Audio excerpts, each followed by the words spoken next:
porque vas a ver ahí una radiografía del pensamiento. Hay algo muy bonito que vos tocabas y es justo eso, cómo Dios se plantea una idea y después la hace y lo trasciende por medio de la palabra. Pero todo, si vamos a la raíz, se origina justamente en eso, en el pensamiento, porque siento que esa es la esencia de lo que nos volvemos como personas.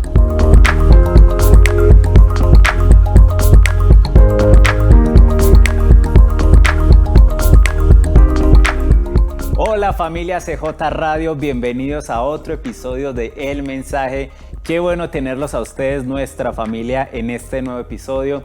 Espero que los anteriores hayan sido espectaculares para ustedes, los hayan llenado de palabra, de vida, de ideas también. Yo sé que Dios está haciendo cosas grandes a través de este mensaje y hoy nos acompañan dos amigos de la familia, parte de la familia. Josué, ya lo conocen como siempre, ¿bien o no? Sí, genial, genial. Y Steven, ¿cómo vamos? Eliseo, bendiciones, muy bien, gracias a Dios. Bueno, Steven hoy nos está acompañando por aquí en Río Negro, friecito, sí, pero ya todos enchaquetados, todos bonitos ahí.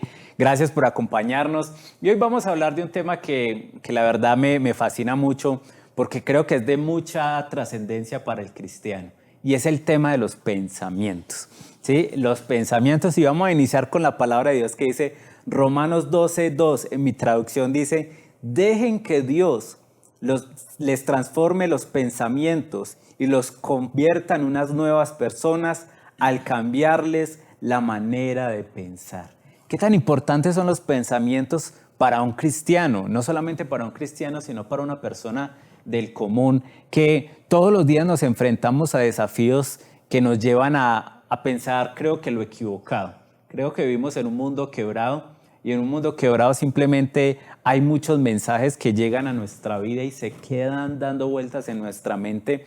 Pero realmente yo he descubierto a través de estos años que no podemos madurar en la fe, no podemos crecer en la fe, no podemos llegar a ser lo que Dios quiere que nosotros seamos si nosotros no transformamos los pensamientos. Y me gusta mucho que ustedes dos muchachos estén aquí, porque yo sé que ustedes dos son grandes pensadores. Steven, para los que no saben, es psicólogo, trabaja con un grupo. Farmacodependencia. Es farmacodependencia, gente que tiene adicciones fuertes. Y Josué es alguien que ha estudiado mucho, es alguien que piensa mucho, raciona mucho. Yo quiero que, muchachos, rompamos el hielo y empecemos a hablar acerca de los pensamientos. ¿Qué es lo que ustedes han visto que Dios deja para nosotros los seres humanos en este tiempo y en este tema, que nos lleva realmente a convertirnos en las personas que Dios quiere que nosotros seamos?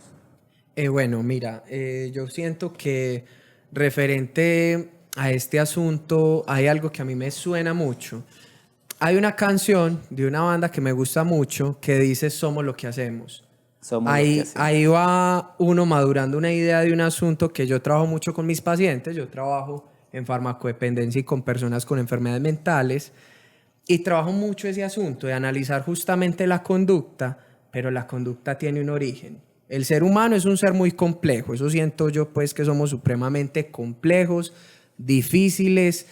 Hay un concepto que se maneja en psicología que es la unicidad. Además, cada ser humano es una unicidad, porque cada ser humano es diferente, único e irrepetible a cualquier otro. Entonces yo trato de simplificar esa complejidad humana en tres cosas. Yo siempre le digo a mis pacientes que los seres humanos hacemos básicamente, primero, generarnos ideas, pensar.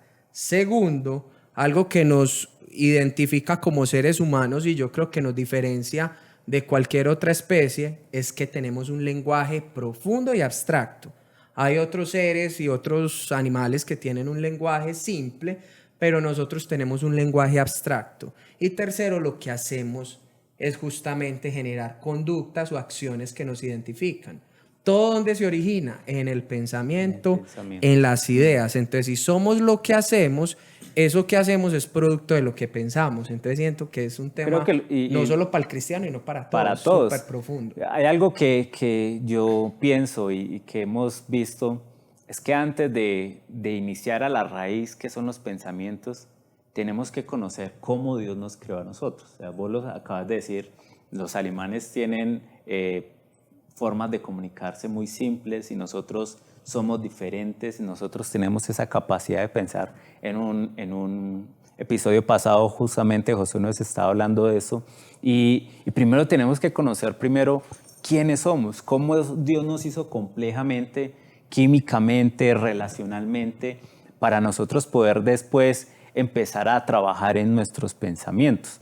¿Por qué? Porque como vos le decías, todo se origina en los pensamientos. Háblame un poquito más acerca de eso, Josué, que vos sos teso. No, o sea, creo que entró este tema contundente. Algo en lo que decía Steven me llevaba a pensar digamos, tres sucesos que representan lo que decías de que somos primero lo que pensamos, luego Lenguaje. Lo que hablamos Lenguaje. o lo transmitimos a través del lenguaje, esos pensamientos. Yo no soy capaz, y nadie, obviamente, solo los X-Men, de leer el pensamiento del otro. Pero ¿cómo sabemos cómo piensa el otro? Por medio de Eso, su y los discurso, de actos. cómo habla. Entonces recordaba, hay tres cosas, una de cada una que a mí me ha rayado muchísimo y arrancando por ejemplo con el pensamiento, ya lo hemos hablado anteriormente y es que todo nace desde los pensamientos y hay una ley que no sé si alguien se la inventó o simplemente la tradujo, pero indica que es una ley del universo y dice que todo se crea dos veces. O sea, toda creación se crea dos veces y la primera creación es en el pensamiento y la segunda creación es en el hecho, cuando ya se materializa, digámoslo así. Entonces, entendía un poco que ese proceso Dios lo muestra en la Biblia y nos lo deja ver a través de Génesis cuando dice hagamos al hombre. O sea, no lo hizo, primero tuvo la idea, es decir, primero el pensamiento. Lo tradujo en lenguaje inmediatamente, dijo hagamos. O sea, pasó por el lenguaje. Y tercero, Lo hizo. Lo hizo. Total. Entonces pasa como por todo esos tres niveles. En el tema del lenguaje, eso en el pensamiento. O sea, Dios muestra que todo empieza por pensamiento, pero en el tema del lenguaje hay algo que me inquieta mucho y es Babel, y es porque decidió Dios como transgredir el lenguaje o partir el lenguaje. Hasta ese momento el ser humano hablaba solo una lengua y Dios decidió partir el lenguaje en varios. Y eso fue, digamos, una intervención de Dios en la humanidad, para toda la humanidad. Entonces, el lenguaje tiene algo muy mágico, digamos, pues no es mágica la palabra, pero Poderoso. tiene algo muy poderoso, o sea, trasciende, es mucho más profundo de lo que parece, partiendo desde que, por ejemplo, una de las traducciones de la Biblia podría decir que en el principio era el lenguaje, en el principio era el Total. verbo, o en el principio Era era, el la verbo, la palabra. palabra. Eso, o sea, fue por medio de la palabra, que eso creo que lo dice Pablo, fue por medio de la palabra que Dios creó el mundo. Y entonces el lenguaje es mucho más profundo dentro de las características de Dios. Y el hecho es eso, es que Dios creó, Dios es el creador y nosotros somos producto de pensamientos que se transforman en lenguaje y que se vuelven hechos. Entonces, en ese sentido, me parece que son tres características muy profundas. Hay un asunto, de hecho, muy poderoso en la palabra de Dios. Hay un pasaje en Hechos cuando justamente Pablo, en su misión de predicar, estaba en ese proceso creo que estaba en esa época acompañado de Silas, si no estoy mal, no recuerdo muy bien, estaba en ese proceso pues de llevar el evangelio a muchos lugares de Medio Oriente, ¿cierto? Lo que era digamos, todo lo que componía el Imperio Romano y ciudades, pues, que muchas de ellas terminaron en cartas en la Biblia que Pablo enviaba, pues, como su mensaje. Y en uno de esos viajes, él reprendió un demonio y personas lo escucharon, que dijo: en el nombre de Jesús te echo fuera. Siempre me he preguntado justamente eso, ¿por qué lo importante de nombrarlo? Porque de hecho después nos relata que unos charlatanes se dieron cuenta y dijeron: ¿cómo así? ¿Esto es así? Intentaron hacer lo mismo con un endemoniado y le dijeron: en el nombre de Jesús, el que predica a Pablo, te reprendemos. Y el demonio les contesta: a Jesús conozco y sé quién es Pablo, ustedes quiénes son, y los mandó pues avergonzados como por no nombrar otras cosas más personales. Allí hay algo muy importante. ¿Por qué la Biblia se centra en la palabra? ¿Por qué justamente al texto bíblico le llamamos la palabra de Dios, no el pensamiento de Dios? Porque sería imposible adivinar el pensamiento de Dios. Entonces la radiografía del pensamiento se da mucho en la palabra. Usted quiere ver cómo es una persona, eso lo aprendí en mi trabajo de psicología, que es terapia totalmente del discurso. Escuche y escuche atentamente cómo habla el otro, porque vas a ver ahí una radiografía del pensamiento. Hay algo muy bonito que vos tocabas y es justo eso, cómo Dios se plantea una idea y después la hace y lo trasciende por medio de la palabra. Pero todo, si vamos a la raíz, se origina justamente en eso, en el pensamiento, porque siento que esa es la esencia de lo que nos volvemos como personas. Incluso lo que la nos palabra de Dios transformamos. dice, tal cual es el hombre en su pensamiento, Tal cual así él. es. Total. Yo creo que es importante controlar nuestros pensamientos. Sí. O sea, es importante darle la importancia a nuestros pensamientos porque de allí nace nuestra identidad. Y creo que estamos tocando un tema chévere porque vivimos en una cultura, en una época donde la gente está falta de identidad. Se apegan a cualquier trending que sale, a cualquier moda que sale, lo que sea que digan, nueva era, lo que sea. De una vez se pegan allí porque están buscando un significado de identidad, porque sus pensamientos no los pueden controlar. Y mira lo que aquí copié para todos es que hay dos cosas que influyen en nuestros pensamientos. Primero, la química y nuestras conexiones, o sea, nuestras relaciones. Es decir, que todos nosotros somos el resultado de la forma en la que Dios nos creó, la química y de las relaciones en nuestra vida.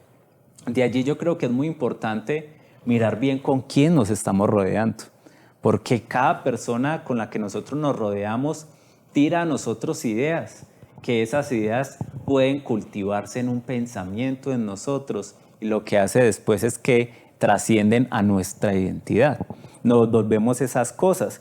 Y hay cosas que, por ejemplo, yo siento que han marcado nuestra identidad y nuestros pensamientos, las circunstancias de la vida, ¿cierto? Vos yo creo que trabajas con gente que ha sido marcado por circunstancias adversas de la vida, por malas experiencias, traumas en la vida, que realmente, por ejemplo, con todo el respeto, pero es un vicioso, normalmente dices que yo soy así y ese es su pensamiento.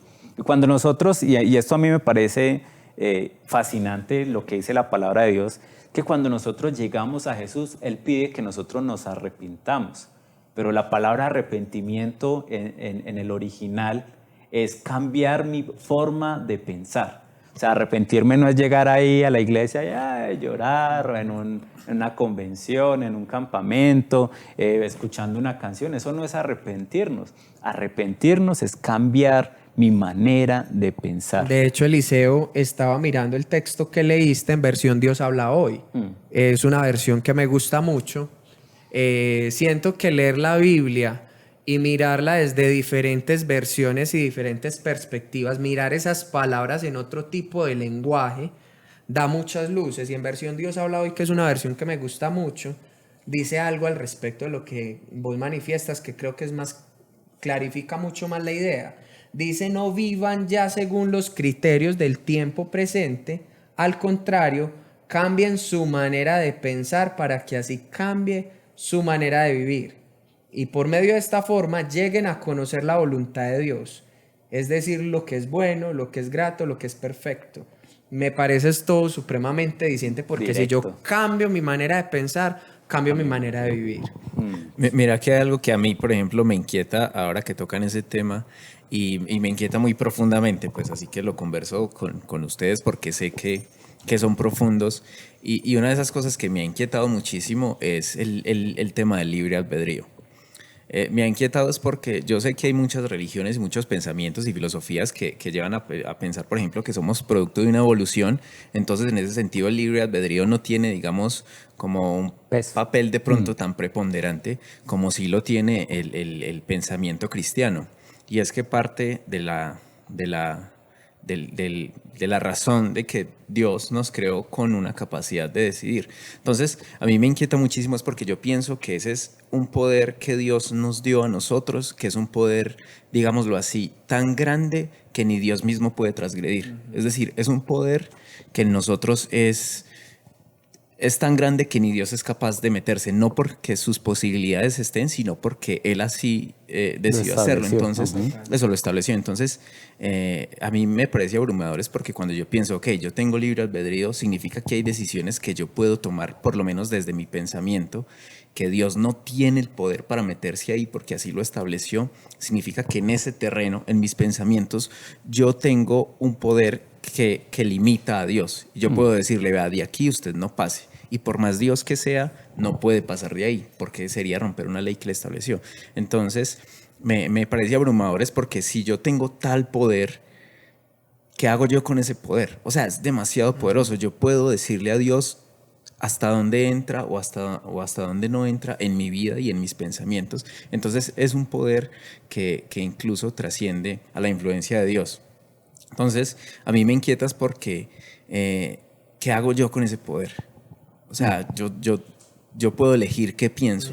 Dios no puede elegir qué pienso yo. Él no puede elegir. O inclusive la actitud que tengo frente a mis pensamientos y frente a mis posiciones de vida. Víctor Frank, un psicólogo judío y además pues practicante de la fe judaica, Víctor Frank decía que al ser humano tú le puedes quitar cualquiera de las libertades, métalo preso, yo qué sé, póngale una enfermedad terminal, quítele su posibilidad de moverse, quítele todo, pero hay una libertad última que no se le puede quitar al ser humano y yo creo que responde a esa libertad del libre albedrío que nos dio Dios.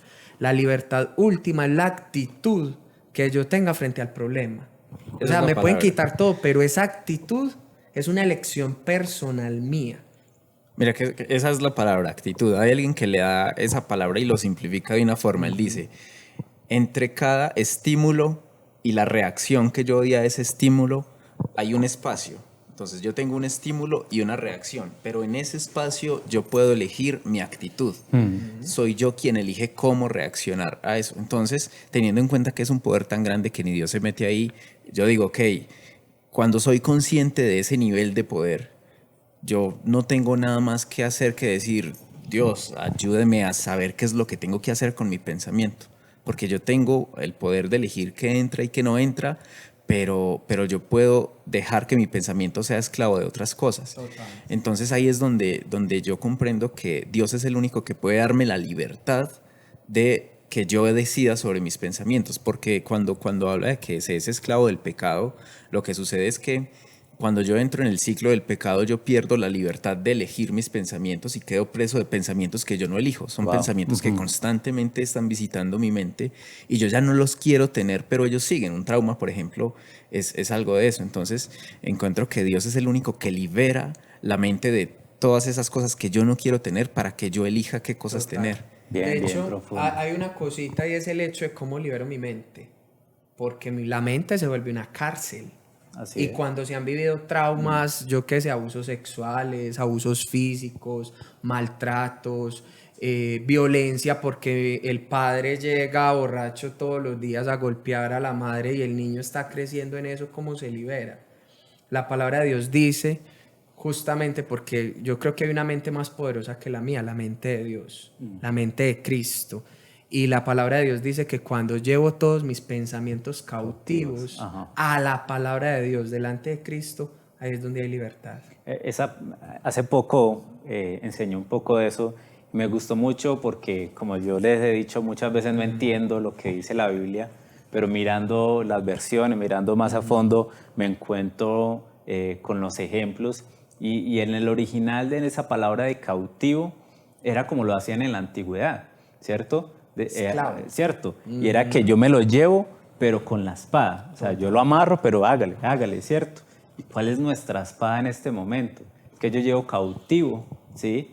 Todo pensamiento, pero con la espada que es la palabra de Dios, ¿cierto? Entonces, mucha gente quiere hacerlo por buenas acciones y está bien, yo sé que eso ayuda. Por consejerías, está bien. Yo creo que trabajas mucho en eso. pero realmente la palabra de Dios es la que abre nuestra mente Así es. para que todo lo que hay en nuestra mente sea examinado y realmente lo que nos sirve, la palabra de Dios limpie todo eso y nos lo lleve. Por eso Proverbios 4:23 dice, ante todo, cuida tus pensamientos porque ellos controlan tu vida. Esta versión me gustó mucho, palabra de Dios para todos, Súper. pero es muy bonita porque ante todo, o sea, primero que todo, primero que cómo me he visto, que yo qué hago, tantas cosas que nos pone la vida, ante todo cuidemos nuestros pensamientos porque ellos controlan nuestra vida. ¿Qué cosas realmente yo les doy el poder de vivir en mí? Eso es algo muy importante porque yo escribí algo aquí, es que una mentira no siempre nos la creemos porque es verdad, ¿cierto? Es porque la repetimos y no la repetimos y no la creemos. La tenemos en nuestros pensamientos. Es como la persona que lamentablemente desde pequeño el papá le dijo, usted no sirve para nada, ¿cierto? Y un niño, yo no sirvo para nada, no sirvo para nada, 30 años, yo no sirvo para nada, no actúo. ¿Por qué? Es verdad, no. Uno sirve para muchas cosas, pero he repetido tanto una mentira que al final yo me la estoy creyendo. Por eso los pensamientos creo que incluso influyen tanto en la salvación. Porque si algo que me dice la palabra de Dios es que el enemigo es el acusador. Total. Mentiras, ¿cierto? Usted no puede. Usted hermano ahí con areta. Usted con el pelote, ¿cierto? Y uno ahí las mentiras, y uno al final dice, yo no puedo alcanzarlo, entonces yo me rindo, Dios no me ama, pero al final es una mentira que yo a través de mis pensamientos me estoy creyendo. ¿Cómo alguien que nos está viendo puede trabajar en controlar sus pensamientos? O sea, yo sé que leyendo la palabra de Dios es el primer punto, pero ustedes dos que son viejos en el cristianismo, ¿cierto? No le estoy diciendo ancianos, antiguos en el cristianismo. ¿Cómo ha sido, por ejemplo, sus experiencias en cuanto a dejar que Dios empiece a moldear sus pensamientos? A ver, bueno, yo siento que ahí hay algo muy importante porque el hecho de la función de Satanás en el mundo, justamente ser el padre de la mentira. Y uno cree que una mentira es, yo qué sé, que van a venir los extraterrestres o cosas así de ciencia ficción que inmediatamente pues una persona con sus 5 sentidos va a decir, pues esto no casa, no. La mentira es el padre de la mentira porque es el maestro en ello. Es decir, toma la verdad, la modifica un poquitico, la deja 99.9% pura, pero le cambia el 0.01 y ya logró meternos una mentira con base a una verdad. Eso es lo que hace el diablo. Y yo siento que allí hay un trabajo que todos tenemos que hacer. Por ejemplo, el cristianismo, y muchas veces con Josué lo hemos compartido, como un psicólogo, yo medio filósofo que soy, que me encanta la filosofía, el existencialismo y un montón de otras cosas rayadas.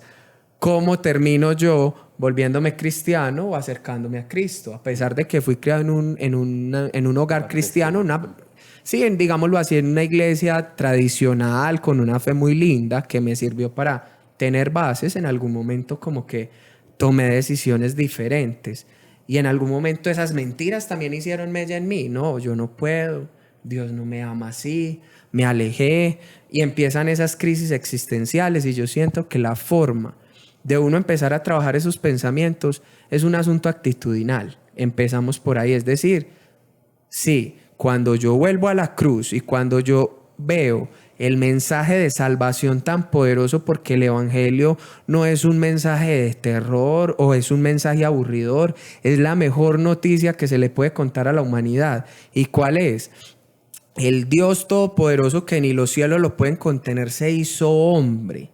Fue despreciado, dice Isaías, y desechado entre los hombres, fue declarado varón de dolores y experimentado en quebrantos. Y todo eso lo hizo para que cuando yo mire su llaga, por medio de esa herida yo sea curado. Entonces, honestamente yo siento que aquí hay un mensaje claro y es Jesús. Cuando yo me acerco a Jesús, de la manera más sencilla, una fe sencilla, dice por ahí un cantante. Cuando me acerco desde esa fe sencilla y le digo, Jesús, ve, siento que no puedo, siento que mi autoestima por el maltrato que he tenido en la vida no valgo nada. Ayúdame, Jesús, haz algo en mí. Yo creo que hay un reto bonito para los que nos escuchen. Haga esa oración y dígale a Jesús ahí en su habitación o en un lugar donde se sienta en intimidad. Dígale, Señor, mira mi situación, quizás no quiero vivir, la depresión me está ganando, hay situaciones muy duras en mi vida. Demuéstreme su poder, Jesús. A ver, ¿dónde estás? Por favor, haz algo. Te aseguro que cuando eso lo haces, pero te dedicas de manera responsable no solo a dejar que Dios actúe, tú lo decías ahorita, Josué, Jesús y digámoslo así, Cristo nos dio la voluntad de elegir quién manda en nuestra mente. Y cuando yo le digo, Señor, tú estás tocando a la puerta, ven por favor, entra, y lo invito a entrar y empiezo un proceso de acercarme a Él, le aseguro que esos pensamientos el Espíritu Santo los va destruyendo. Qué bonito eso, porque podríamos decir que en un mundo que nos dice tantas mentiras, Jesús es la verdad. Así es. Es la verdad. Y creo que es trascendental, Josué, ahí para ir terminando, algo también que quieras decirme. Pues creo que siempre la base es la Biblia.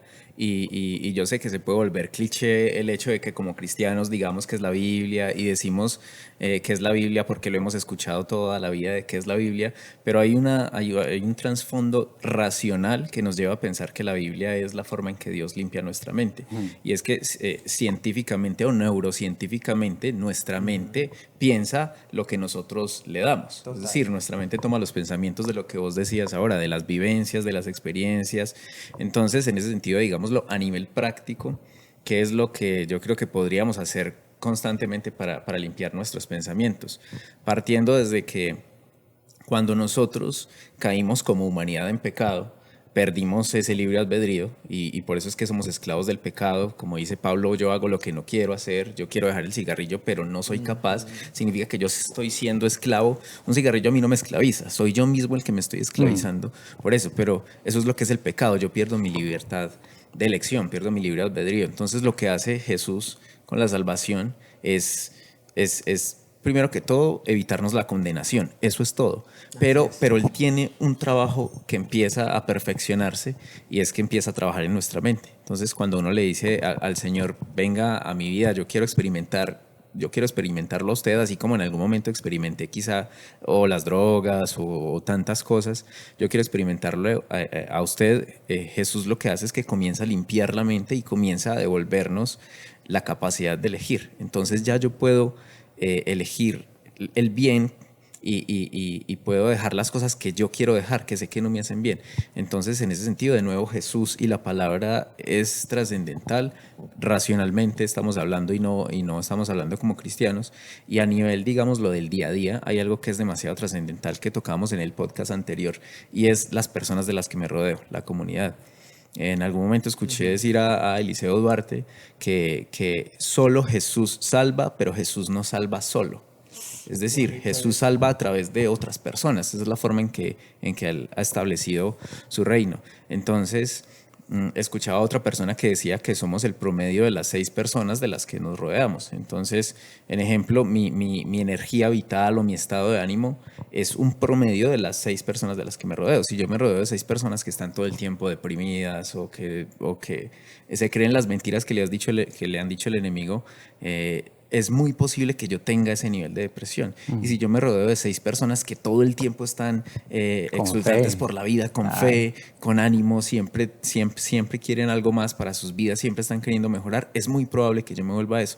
Entonces, en ese sentido es yo elegir conscientemente de las personas que me rodeo. Y normalmente una persona, si yo quiero ser libre en mis pensamientos, normalmente debo rodearme de personas que son libres en sus pensamientos. Y que están en busca también. Exacto. Entonces ahí va algo. Sí. Es perfecto. Por ejemplo, el tema de buscar la verdad. Eso es algo a lo que yo invitaría a cualquiera que escuche y es busquen la verdad. Solo busquen la verdad. No estoy diciendo que Jesús sea la verdad. Eso lo dijo Jesús. O sea, con que lo diga Jesús es un personaje. Eso es una tarea bonita. Entonces, Jesús no dijo busquen la verdad, Jesús dijo yo soy la verdad. Entonces, busque la verdad. Si no quiere que sea Jesús, busque, que si usted busca la verdad, se va a encontrar con la verdad. Y pues yo ya la encontré y fue Jesús. Entonces, esa sería como mi invitación. Hay qué algo bonito. en Romanos 10 que dice justamente que si declaras con tu boca que Jesús es el Señor y lo crees de todo tu corazón, que Dios le levantó de los muertos, serás salvo. ¿Por qué ese asunto de declarar? Yo en mis conversaciones clínicas a mis pacientes les digo, esas tres cosas que hablamos, el pensamiento, el lenguaje y la acción, yo creo que se puede pasar por una cuarta, que es la resignificación, y eso se hace volviendo a hablar de mi forma de pensar o de mis conductas.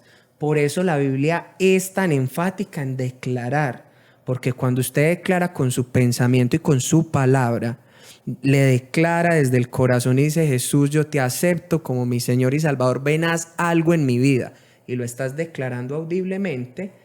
El lenguaje, los pensamientos se forman por el lenguaje de los papás desde pequeños, desde chiquitos, ahí se crea. Y cuando tú le mandas esa orden a tu cerebro y a tu organismo nuevamente, estás reescribiendo tus pensamientos desde la palabra de Dios. Por eso es tan importante declarar y pedirle a Jesús que nos transforme. Muchachos, un podcast excelente. Vamos a dejar ahí, y eso tiene más tela para cortar, pero gracias a los dos porque realmente nos instruyeron. Yo no sé si usted quiera añadir algo allí en los comentarios y dejarnos decir cómo Dios ha transformado tus pensamientos, o de pronto qué pensamientos tienes y cómo podemos ayudarte también desde el mensaje. Y recuerden que cada vez que nosotros estamos buscando la verdad, nos vamos a encontrar con Jesús, y esa verdad transformará nuestros pensamientos. Así que nos vemos en un próximo podcast. Recuerden compartir este video con una persona que usted diga necesita esta palabra, seguirnos en redes sociales, activar la campanita de aquí de CJ Radio TV para que esto le llegue a usted primero, y nos vemos en un próximo podcast. Chao.